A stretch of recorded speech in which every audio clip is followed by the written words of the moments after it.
Hey guys, what's up? Welcome to topic 19. In this topic, we're going to be seeing how to get into the detailed rendering of this particular section. So once we have resolved this much, guys, I don't know whether you all have renamed the layers since I have been saying that, but as we did not do it in the last topic, so let's quickly go ahead and finish that off. As you can see, layer 3 is our walk-in, so I'll just double click over here and type walk-in.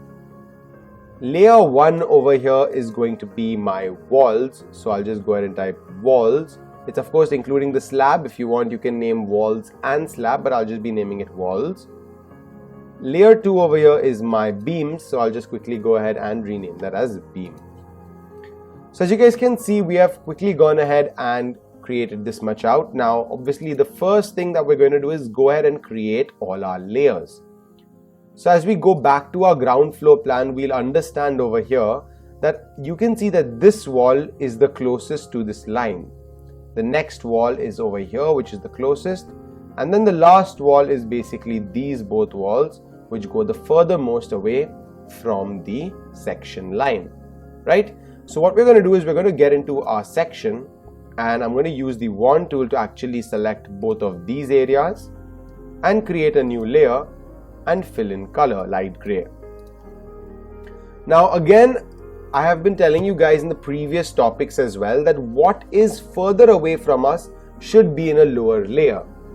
So when I clear this over here as layer 1, I will select these 4 walls. As we can see that 1, 2, and then of course in the first floor both these walls as well. So those would be 4 walls will be in one single layer like this. And then over here I will go ahead and select this whole wall as well as this and put this in one layer as well, and then of course this last wall over here in another layer. Now as you guys can see, this wall is completely separate. It can be anywhere, it does not really matter, but then this wall has to be right behind, so I will push this behind over here. 2 will go in the between 1 and 3, so 1 would be right on top, then we'd have 2 which is here, and then we'd have 3, and this is the kind of setup that you want to create. So I'll just quickly go ahead and name this as back wall, I'll name this as middle wall, and I'll name this as front wall, and I'll name this as extra wall, which is basically this extra bedroom over here. Now once I'm done with that, guys, I'll use my wand tool to actually select all these door openings over here, and I'll create a new layer and I'll just fill in color. We can rename this as door, and we can go ahead and select the windows, create a new layer, fill color, select the frames. We can create a new layer and fill in color. We can just rename these easily as frame, and I'll rename this as window.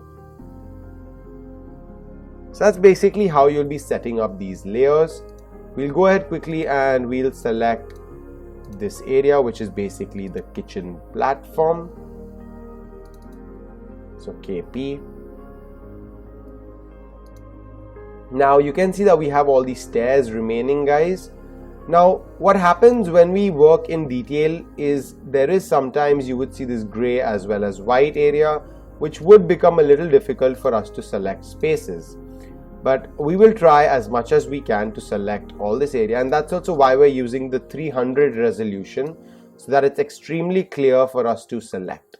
And you can see how I'm kind of going ahead and selecting all these spaces.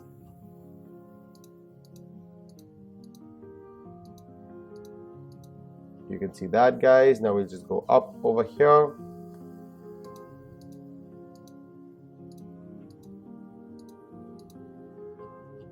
Furthermore, go here. And once I've selected all these, we just go ahead and select all of this as well. And I'll go ahead and create a new layer and fill in color. And I'll just call this as stairs. So we have kind of finished off everything that is included within the house, but now we have some which are included exterior wise also. So that would basically be this area, which would be our parapet wall. So I'll fill in a color here. This would be our soil basically, or our foundation, so I'll fill that as well. This would be our wooden decking, this would be the exterior railing, and we have this particular glass exterior window which I can just select and create in a layer.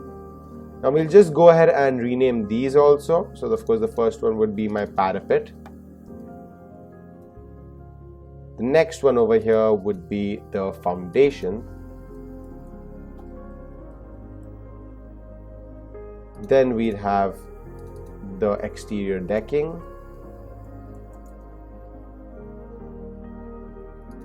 Then we'll have the railing. And we'll have the, let's call it, exterior glass. So these are basically all the layers essentially we'll be creating. Now if you can see, we have kind of missed this off, but the reason this has been created is particularly because this wall is not getting cut over here. Alright, so if this wall is not getting cut, then this line too would be a mistake. So we can easily solve this as well. I'll use the marquee tool and I'll make a selection over this particular line, go to the main layer and delete this off. And subsequently now I will use the wand to select this particular area. Now guys, understand one thing, I've selected this area and I'm on the main layer, but I want to fill the color in this layer. So I will click on this layer and I make sure auto select is on, then only you will be able to select it directly, which is the middle wall. And now I can just press Alt backspace to fill in the gray color. Please rewind this and see this again, how I exactly did this, so that I have filled the color in the mid wall, and I can press Ctrl D to deselect, and now you can see that this entire wall has got the filling of that as well. And these small little cuts, if you are worried about this, well, don't, because your print will come out perfectly, including your image which we save later on. So don't worry about that at all. Now guys, once you're done with this much, in the next topic we'll pick up the material as well as the shadow settings. So please get done with this much and I'll see you in the next topic. Till then, take care guys, and I'll see you then.